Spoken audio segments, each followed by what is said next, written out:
Hello friends, I welcome you all in my YouTube channel. इस video में हम research method जो कि 5th मॉड्यूल है एमए साइकोलॉजी फर्स्ट ईयर के स्टूडेंट्स के लिए, उसका हम ऑलरेडी ब्लॉक 2 स्टार्ट कर चुके हैं। ब्लॉक 2 का यूनिट 1 हम लोगों ने फिनिश कर दिया है।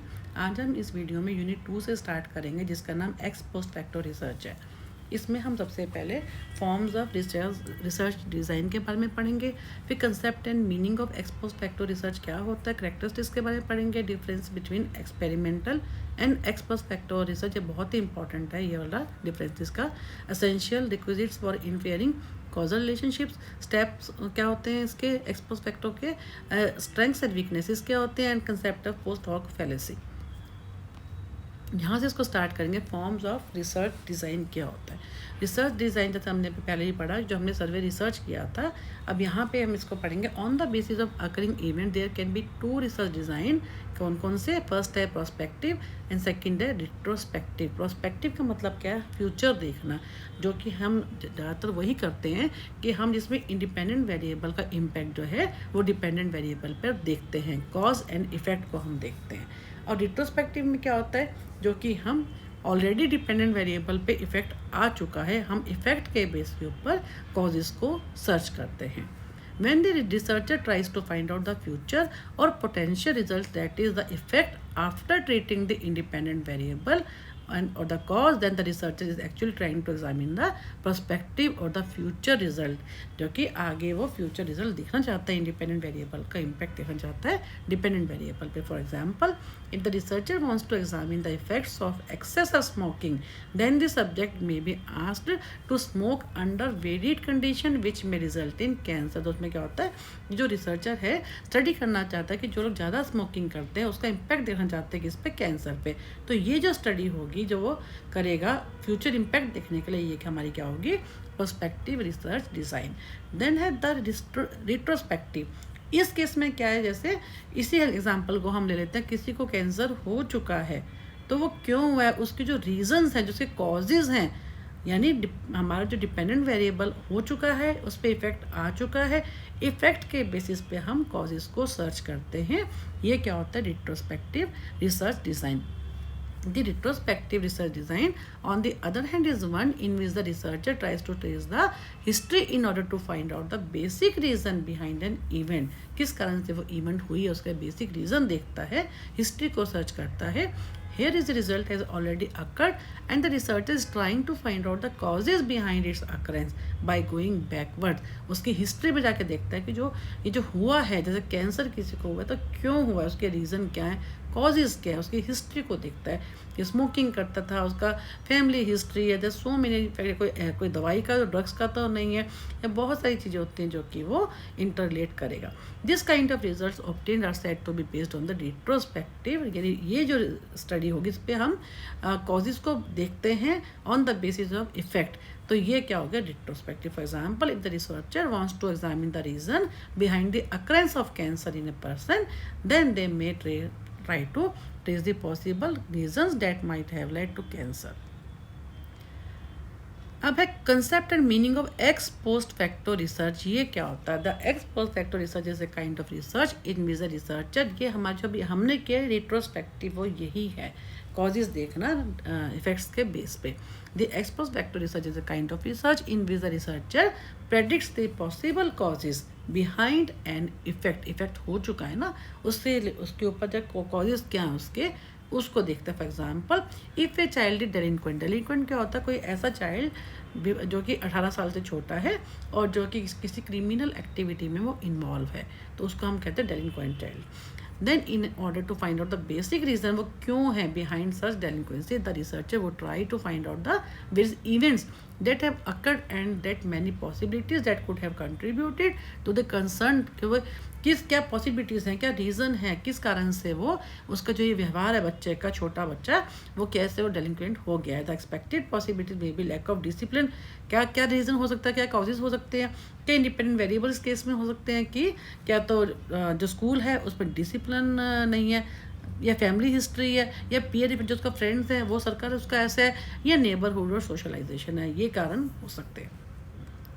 It is an interesting point two note that researcher predicts the cause on the basis of A controlled effect, यानी जैसे मैंने बताया आपको कि वो इफेक्ट के बेस के ऊपर कॉज को देखता है।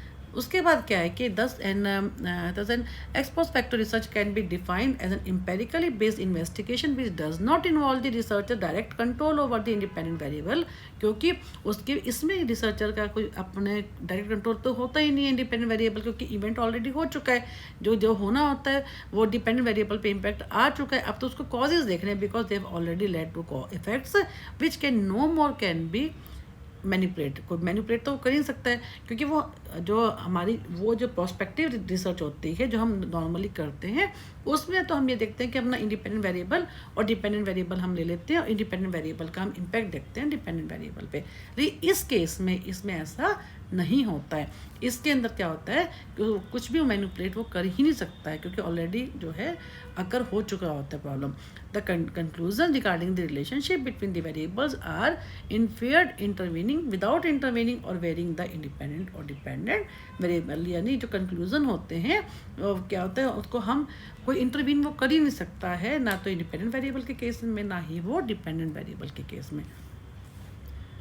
The term ex post facto, according to Landman, is used to refer to an experiment in which a researcher, instead of finding a treatment, examines the effect of a naturally occurring treatment after it has occurred, जो कि वो already हो चुका है। जैसे बार बार हम कह रहे हैं, तो उसको कोई इंस्टेड ऑफ फाइंडिंग इट वो ट्रीटमेंट नहीं देखना है, उसको तो क्या देखना है, कारण क्या है, जब हो चुका है तो किस कारण से हुआ है। In other words it is a study that attempts to discover the preexisting, जो पहले से हो चुका है, causal condition between the groups. It should have be pointed out that most serious danger of ex post factor research क्या है, is concluded that because two factors get caught together, के दोनों फैक्टर एक साथ जाते हैं, independent dependent, one is the cause and other is the effect. Already जो हो चुका होता है तो हमें ये ना तो मैनिपुलेट कर सकता है, कोई उसके कंट्रोल नहीं होता है कि किस कारण से, वो तो ओनली देख रहा है कि ये जो हुआ है, मान लो किसी को कैंसर हुआ है या किसी को कोविड हुआ है, तो वो देख रहा है कि क्यों हुआ है। Characteristics of ex post facto, अब इसमें जो मेन जो होती हैं वो क्या क्या चीज़ें होती हैं, कैरेक्टरिस्टिक्स क्या होती है। नंबर 1 पे क्या है, ये रिट्रोस्पेक्टिव है। The researcher has a control और रिसर्च में क्या होता है, कंट्रोल ग्रुप होता है और कंपैरिजन ग्रुप होता है। जैसे अब क्योंकि हमारे पास ऑलरेडी इफेक्ट तो आ चुका है, अब क्या होता है, as the research is done on the basis of study of the cause which has already led to its effects, उसने ऑलरेडी कॉज ने इफेक्ट अपना दे दिया, लेकिन हमारे को वो कॉजेज नहीं पता, हमें वो ट्रेस करने हैं। It becomes necessary for the researcher to keep a control group which can be used for comparison with the actual experimental group later on in order to analyze the cause of an already occurred event। इसका मतलब क्या है, जैसे हमने बताया किसी को cancer हो चुका है, वो हमारा क्या है, स्टडी ग्रुप हो गया, जिसका हम सारे कॉजेज देखेंगे पीछे कि ऐसा क्यों हुआ, रीजंस को देखेंगे उसका पूरा। अब इसके अलावा क्या कहता है, अपनी स्टडी को देखने के लिए कि वो जो कॉजेज जो ढूंढ रहा है रिसर्चर, वदर वो वास्तव में वही है कि नहीं, उसके लिए वो कंट्रोल ग्रुप को भी ले ले। कंट्रोल कौन सा होता है, जिसको वो डिजीज़ नहीं है, ठीक है। अब वो पीछे के कारण देखेगा और जो है, और फिर उन दोनों के बेसिस पे जो वो इसके कारण जिसको ऑलरेडी हो चुका है और जिसको नहीं है, उन दोनों को कंपेयर करेगा कि भाई ये कारण थे, अगर इन्हीं कारणों का उस पर लगाएं तो दोनों का जो डिफरेंस क्या रहता है। तो इसको अपनी स्टडीज़ को सपोर्ट करने के लिए हमेशा रिसर्चर को क्या होता है, कंट्रोल ग्रुप को भी साथ में रखना पड़ता है to compare the results. The behavior, action, event or the treatment or the independent variable of the research cannot be manipulated or changed, क्योंकि ऑलरेडी इवेंट हो चुकी है।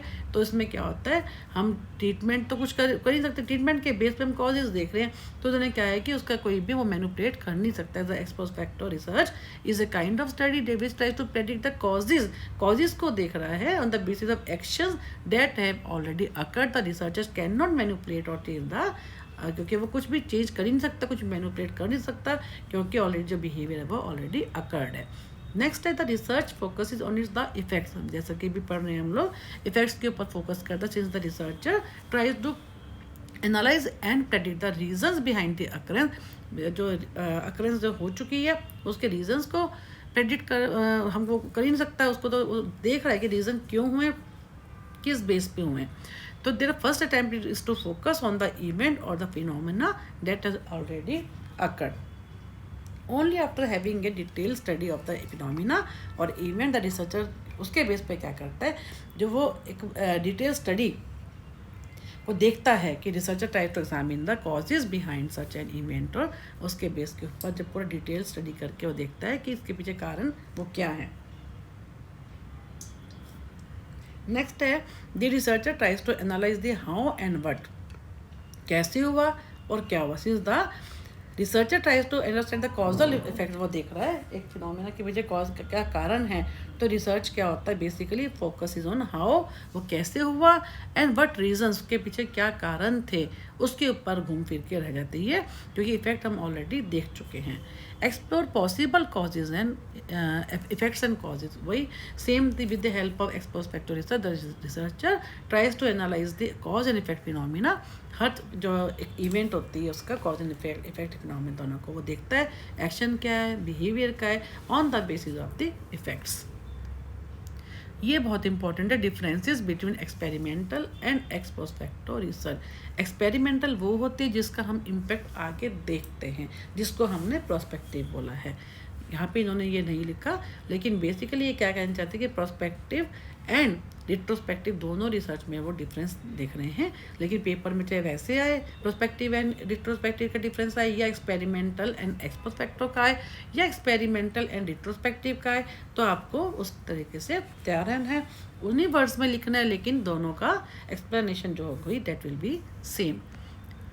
एक्सपेरिमेंटल जैसे मैंने बताइए control over independent variable. Experimental research में था क्योंकि हम फ्यूचर देखते हैं, एक कॉज का इम्पैक्ट देखते हैं डिपेंडेंट वेरिएबल के ऊपर, तो वो क्या होता है, ये एक्सपेरिमेंटल रिसर्च में उसका अपने वेरिएबल्स के ऊपर कंट्रोल रहता है इंडिपेंडेंट वेरिएबल पे. It in an experimental research the researcher can directly manipulate the independent variable that is cause in order to examine the effect. जैसे हमने कहा कि हम स्मोकिंग का इम्पैक्ट देखना चाहते हैं कैंसर पे, तो स्मोकिंग क्या होगा, इंडिपेंडेंट वेरिएबल, कैंसर क्या होगा, डिपेंडेंट वेरिएबल. ये हो जाएगा हमारा एक्सपेरिमेंटल रिसर्च. एक्सपोस्पेक्टिव में क्या होता है, हम ऑलरेडी देख चुके हैं, तो उसमें क्या होता है, हमारा इंडिपेंडेंट वेरिएबल पे कंट्रोल नहीं होता, कॉज पे इम्पैक्ट नहीं, हमारा कंट्रोल नहीं होता, हमारा हम तो इफेक्ट के बेस के ऊपर कॉज को सर्च कर रहे हैं ना. In expospective research the researcher can not directly manipulate the independent variable as he और she predicts the cause on the basis of the effect. Principle of randomisation, इसमें क्या है, क्योंकि वो उसको भी स्टडी करनी है, उसको इम्पैक्ट देखना है, तो वो क्या होता है, वेरिएबल जो है अब उसको रैंडमली सेलेक्ट कर सकते हैं सैम्पल को. The researcher can use the principle of randomisation in experimental research on the basis of which they can conclude और infer that other things remaining equal constant और control the effect is a result of manipulation. यानी क्या होता है, वो randomly अपना उस method को यूज़ कर सकता है. लेकिन इस केस में जो है एक्सपोस्पेक्टिव में क्या होता है, researcher can not use the principle of randomisation, क्योंकि हम जो है उसका कंट्रोल है ही नहीं, वेरिएबल्स पे कंट्रोल ही नहीं है, तो उसके ऊपर क्या है, वो सिर्फ जो है इफेक्ट के बेसिस के ऊपर सर्च कर रहा है कॉज को, as they infer the possibility of causes on the basis of the existing effect. तो इसमें रैंडमाइजेशन को वो यूज़ नहीं कर सकता. Manipulation of variables, the researcher can manipulate variables, यानी वो क्या देख सकता है, इंडिपेंडेंट का इम्पैक्ट तो देख ही रहा है एक्सपेरिमेंटल पे, इसके अलावा वो जैसे हमने किए थे कंफाउंडेड वेरिएबल्स किए थे, एक्सटेनियस वेरिएबल किए थे, उनका इम्पैक्ट भी वो देख सकता है. लेकिन रिसर्चर इसमें क्या होता है, एक्सपोस्पेक्टिव में वो किसी भी वेरिएबल को जो है कंट्रोल मैनिपुलेट नहीं कर सकता. Interpretation. It is easier to interpret or infer relationships between the independent and dependent variable as they can manipulate the independent variable and see its effect on the dependent variable. Interpret करना easy होता है क्योंकि जो उसका study का purpose क्या है कि वो एक वो हाइपोथेसिस भी लगता है कि अगर हम ऐसा करते हैं तो ये होगा, या हमें जो है जैसे बताया कि स्मोकिंग का इम्पैक्ट हम जो है कैंसर पे देखते हैं, या हमें जो है हम ये कहना चाहते हैं कि अगर बच्चों को प्रॉपर हाइजीन प्रैक्टिसेस दिखाई जाए तो बच्चों की हेल्थ जो होगा वो बहुत अच्छा, हेल्थ का स्टेटस है वो बहुत अच्छा होगा। तो ये है ना कि हम देखना चाहते हैं, तो ये हम जब हम ये सब कर लेते हैं, अपनी स्टडी को कर लेते हैं, रैंडमाइजेशन से हम अपने डिपेंडेंट अपने सैम्पल साइज़ को ले लेते हैं, वेरिएबल्स को हम सेलेक्ट कर लेते हैं, तो जो है सब पूरा स्टडी करने के बाद हम टूल जैसे बना लेते हैं, रिस्पॉन्सेज ले लेते हैं। पूरी स्टडी करने के बाद, रिसर्च करने के बाद हम उसको इंटरप्रेट कर सकते हैं कि हमने ऐसे ऐसे ये स्टेप्स लिए तो हमारी जो फाइंडिंग्स हैं वो ये हैं। लेकिन उसमें क्या है, ex post facto में it is difficult to interpret or infer relationship between the independent and dependent variables as there can be more than one possibilities or cause for a, क्योंकि उसको पता ही नहीं कि वो तो इफेक्ट के बेस के ऊपर कॉजेज देख रहे हैं ना, तो उसको ये नहीं पता जो इम्पैक्ट आया है ये किसी एक वेरिएबल के कारण आया, इंडिपेंडेंट वेरिएबल के कारण आया, या कोई एक्सटेनियस वेरिएबल भी थे। तो इस केस में क्या होता है, एक्स पोस्ट फैक्टो में ये सब चीज़ें होती हैं कि एक तो उसका अपना कंट्रोल नहीं रहता इंडिपेंडेंट वेरिएबल पे, रैंडमाइजेशन को यूज़ नहीं कर सकता, मैनिपुलेट नहीं कर सकता वेरिएबल्स को, उसको इंटरप्रिटेशन में भी दिक्कत आती है। तो ये जो पार्ट 1 है सेकेंड यूनिट का ब्लॉक 2 का, इसका हम पार्ट 1 यहीं पे ख़त्म करते हैं। नेक्स्ट वीडियो में हम एसेंशियल और requisite for inferring causal relationship से लेकर एंड तक इसको ख़त्म कर देंगे। और मैं आपको फिर से रिक्वेस्ट करूँगी, जिन लोगों ने मेरा यूट्यूब चैनल लाइक, सब्सक्राइब और शेयर नहीं किया वो मैक्सिमम करें। और मैं इसके अलावा डिस्क्रिप्शन बॉक्स में भी पूरा जो फर्स्ट ब्लॉक है जिसके 4 यूनिट्स के हमने टोटल 12 वीडियोस बनाई हैं, वो भी एक सिंगल लिंक शेयर कर दूँगी, ताकि जैसे आप उस लिंक पे क्लिक करते हैं आपको उस सिंगल ब्लॉक के सारे यूनिट्स की वीडियो जो है खुल जाएंगी, और आप एग्ज़ाम की एग्जाइटी स्ट्रेस से बचने के लिए जो आप देखना चाहते हैं आप उसको देख सकें। और इसको मैंने प्लेलिस्ट में भी डाल दिया है ताकि आपको उस सिंगल एक मॉड्यूल की जो है प्लेलिस्ट में आपको उससे रिलेटेड सारी वीडियोस मिल जाएं। And again thanks for watching my